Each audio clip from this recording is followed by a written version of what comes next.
नमस्कार 99 न्यूज के इस बुलेटिन में आपका स्वागत है। मैं हूं आपके साथ सोमनाथ तिवारी।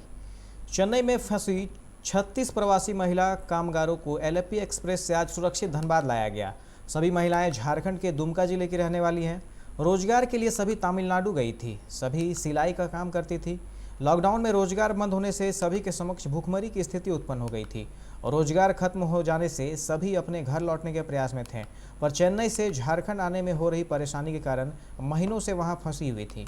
सामाजिक संस्था शुभ संदेश फाउंडेशन को जैसे ही महिला कामगारों के चेन्नई में फंसे होने की जानकारी मिली, फाउंडेशन की टीम इन्हें सकुशल उनके घर पहुंचाने की कवायद में जुट गई। स्थानीय विधायक मथुरा प्रसाद महतो एवं अन्य जनप्रतिनिधियों ने मुख्यमंत्री से संपर्क साधा। मुख्यमंत्री ने इस मामले में त्वरित कदम उठाते हुए रेलवे से वार्ता कर इस दिशा में सार्थक पहल की।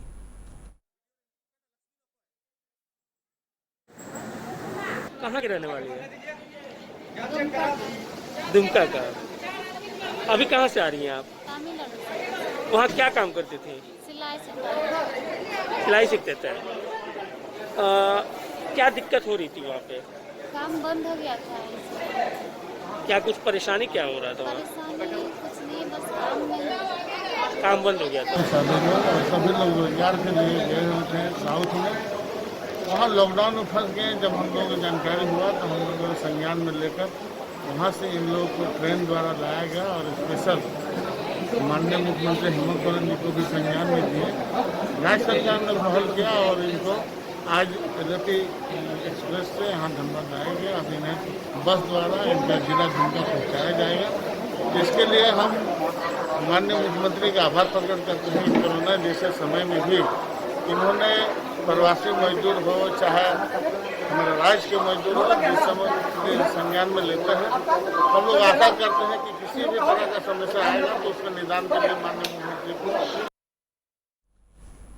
झरिया के यूथ कॉन्सेप्ट की पहल पर कतरास मोड़ में बच्चों ने जागरूकता रैली निकालकर लोगों को पर्यावरण संरक्षण का संदेश दिया। बच्चों ने लोगों से घरों में पेड़ पौधे लगाने की अपील की। बच्चों ने राह चलते हुए लोगों को एवं दुकानदारों को पेड़ पौधे लगाने के फायदे भी बताए। यूथ कॉन्सेप्ट के इकलाख अहमद ने बताया कि कल विश्व पर्यावरण दिवस है। इसी को लेकर हमारी संस्था एक मुहिम के तहत लोगों को पेड़ लगाने के लिए प्रेरित कर रही है।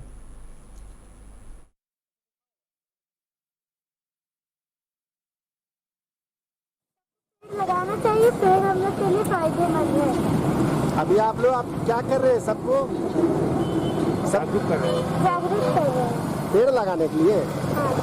कहाँ रहते हैं? कतरास मोड़। क्या नाम हुआ बेटा आपका? आलिया। कौन सा स्कूल में? परिचय गार्डन। इंडिया वासियों से आज अपील कर रहे हैं कि पर्यावरण दिवस के दिन जो प्रदूषित शहर है उसका कलंक हम लोग मिटा सके, क्योंकि बीसीसीएल हमारे लिए वरदान है, मगर आउटसोर्सिंग की जो नियम है वो हमारे लिए अभिशाप बन चुकी है, जिससे आज हम लोग प्रदूषण से त्रयमाम है। और ये देखते हुए कि इस समय में कोरोना महामारी के समय ऑक्सीजन की क्या दिक्कत हुई, लोग किस तरह ऑक्सीजन की कमी से मरे, इस कारण से बच्चे अपने पीठ पे ऑक्सीजन गैस लगा के लोगों को अवेयर कर रहे हैं, जागरूक कर रहे हैं, इस कारण से कि लोग को पता चल सके कि पेड़ हमारे लिए क्या महत्व है और झरिया जैसे शहरों में अधिक से अधिक पेड़ लगाए, प्रदूषण से हम लोग जीत सके। इस कारण से हम लोग बीसीसीएल के खिलाफ कल हल्ला बोलेंगे। लेकिन कल हम लोग धरना माने उपवास में बैठेंगे वहाँ पे। तो आपको क्या लगता है छोटे छोटे बच्चे लोग को आप जागरूक करें? क्या यहाँ की जनता? देश में कोरोना के कम हो रहे मामलों के बीच आज प्रधानमंत्री नरेंद्र मोदी वैज्ञानिक एवं औद्योगिक अनुसंधान परिषद सोसाइटी की एक बैठक की अध्यक्षता कर रहे हैं। पीएम मोदी वीडियो कॉन्फ्रेंसिंग के जरिए इस कार्यक्रम में शिरकत कर रहे हैं। यह बैठक सुबह 11 बजे से शुरू हुई है। इस बैठक में केंद्रीय स्वास्थ्य मंत्री डॉक्टर हर्षवर्धन भी शामिल हैं। इसमें प्रतिष्ठित वैज्ञानिक, उद्योगपति और वरिष्ठ अधिकारी शिरकत कर रहे हैं।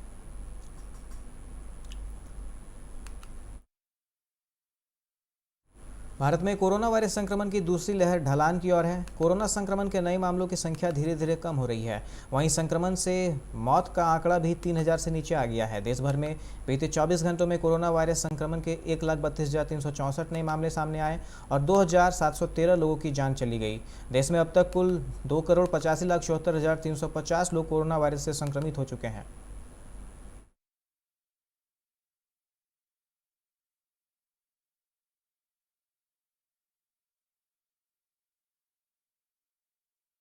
नगर के बडगांव के करालपुरा इलाके में शुक्रवार को आतंकियों ने सीआरपीएफ के एक गश्ती दल पर घात लगाकर हमला कर दिया।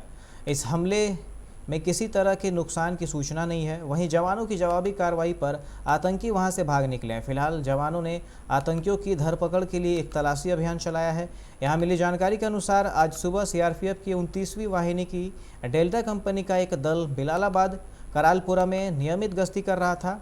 जवान जब गांव के बाहरी छोर पर खेतों के पास पहुंचे तो वहां छिपे आतंकियों ने उन पर फायरिंग कर दी। जवानों ने खुद को बचाते हुए जवाबी फायरिंग किया।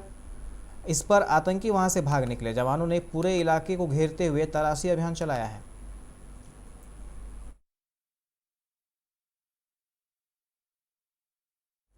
कई भाषाओं की जननी संस्कृत पंजाब में अपने वजूद की लड़ाई लड़ रही है। सरकार ने इसके उत्थान व प्रचार प्रसार से अपने हाथ पूरी तरह खींच लिए हैं। पंजाब में किसी वक्त 90 गैर सरकारी संस्कृत कॉलेज या संस्थान थे, जिनकी संख्या अब महज 7 तक सिमट गई है। इनकी भी आर्थिक दशा दयनीय है। अमृतसर के श्री लक्ष्मी नारायण संस्कृत कॉलेज में पिछले 2 वर्षों से कोई दाखिला नहीं हुआ है। इतना ही नहीं, एडिड स्कूलों में भी संस्कृत अध्यापकों के पद खत्म कर दिए गए हैं। इस वक्त एडिड स्कूलों में सिर्फ अमृतसर में ही एक संस्कृत अध्यापक हैं। अमृतसर स्थित हिंदू सभा स्कूल में कार्यरत संस्कृत अध्यापक हेमराज शर्मा 1.5 साल बाद सेवानिवृत्त होने वाले हैं। रांची के बिरसा जू में पिछले 4 दिनों से बीमार चल रहे बाघ सिवा की मौत हो गई। उसका इलाज कर रहे बिरसा एग्रीकल्चर यूनिवर्सिटी के डॉक्टर प्रवीण के मुताबिक ब्लड टेस्ट में उसके किडनी और लंग्स में इन्फेक्शन पाया गया है।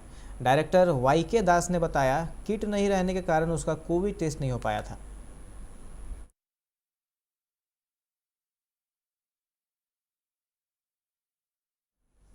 गुमला सिसई मुख्य पथ पर रेडवा के समीप अज्ञात कार की चपेट में आने से बाइक सवार एक युवक की मौत हो गई। वहीं दूसरा बुरी तरह जख्मी है। मृतक की पहचान लावागई निवासी 20 वर्षीय बलदेव उरांव के रूप में की गई है। वहीं उसी गांव के उसके दोस्त बुद्धदेव उरांव की स्थिति गंभीर बनी हुई है। उसका इलाज सदर अस्पताल में चल रहा है। गुमला के कतरी डैम में 2 बच्चों की डूबने से मौत हो गई, जबकि उनके साथ डैम में नहा रहे 3 बच्चे तैरकर बाहर निकल आए। 5 बच्चे घर से आम तोड़ने की बात कहकर डैम की ओर निकले थे, लेकिन 5 आम तोड़ने नहीं जाकर तेज गर्मी से राहत पाने के लिए डैम में नहाने के लिए उतर गए और यह हादसा हो गया।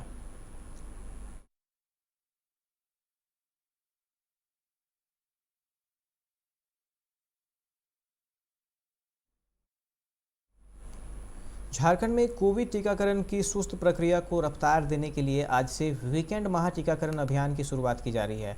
इसके तहत शुक्रवार, शनिवार और रविवार को हर दिन 1.5 लाख लोगों को टीका देने का लक्ष्य निर्धारित किया गया है। यानी एक वीकेंड में 4.5 लाख लोगों को टीका देने का लक्ष्य निर्धारित किया गया है। फिलहाल यह अभियान जून तक चलेगा।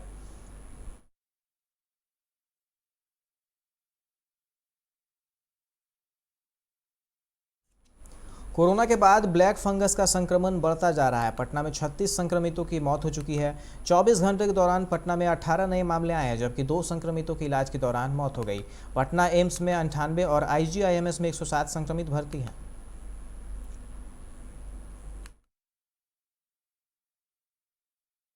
झारखंड ने कोरोना महामारी पर तो तेजी से काबू पा लिया, लेकिन अब ब्लैक फंगस का तेजी से बढ़ता संक्रमण नई चुनौती बन गया है। केवल जून के 3 दिनों की बात करें तो यहां रोज औसतन 9 मरीज मिल रहे हैं। चिंता की बात यह है कि इस बीमारी से हर दिन औसतन 2 लोगों की मौत हो रही है। राज्य में 16 लोग अब तक इस बीमारी से अपनी जान गंवा चुके हैं।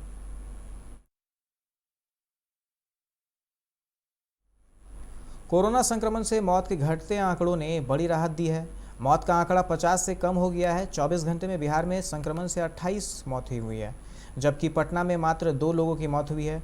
संक्रमण के मामलों में भी तेजी से कमी आई है। 24 घंटों में 1106 नए मामले आए हैं, जो बड़ी राहत है।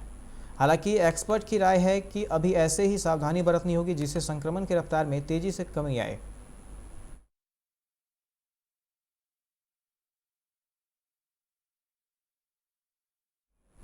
पूर्ण शराबबंदी वाले राज्य में दारू की पार्टी चल रही थी। शराब के नशे में भोजपुरी गानों पर जमकर ठुमके लगाए जा रहे थे। मौका बर्थडे पार्टी का था, इसलिए शराब के साथ शबाब का भी इंतजाम था। 1-2 नहीं बल्कि 3 महिला डांसरों को भी बुलाया गया था। ये सब राजधानी के बुद्धा कॉलोनी थाना के तहत होटल ग्रीन फॉरेस्ट में चल रहा था। पुलिस को सूचना मिलते ही देर रात 2 बजे होटल में छापेमारी की गई और पुलिस ने सभी 11 लोगों को गिरफ्तार कर लिया। पटना में मनेर थाना के राम नगीना सिंह स्मारक के पास आज सुबह फुटपाथ की 7 दुकानों में आग लग गई। इसमें 10 लाख के आसपास का नुकसान बताया जा रहा है। इस घटना से कई गरीब परिवारों के सामने भूखमरी की स्थिति पैदा हो गई है। वे फुटपाथ पर दुकान चलाकर ही अपना गुजारा करते थे, लेकिन अब उनका सब कुछ खत्म हो गया है। बेतिया जिले के नरकटियागंज रेलवे जंक्शन पर रेल पुलिस ने सप्त क्रांति एक्सप्रेस ट्रेन से एक युवक का शव बरामद किया है। युवक भोजपुर जिले के पीरो थाना क्षेत्र पीरो गांव का रहने वाला है। मृतक की पहचान पीरो गांव निवासी हरेराम प्रसाद का 23 वर्षीय पुत्र विकास कुमार के रूप में की गई है। युवक के पास से पुलिस ने एक आधार कार्ड, पैन कार्ड एवं दिल्ली से पटना के लिए एक रेल टिकट बरामद किया है। ट्रेन से युवक की लाश मिलने से स्टेशन पर हड़कंप मच गया। करीब 1 घंटे तक सप्त क्रांति एक्सप्रेस रुकी रही। अभी के इस बुलेटिन में फिलहाल इतना ही। तमाम खबरों के लिए आप देखते रहे 99 न्यूज। नमस्कार।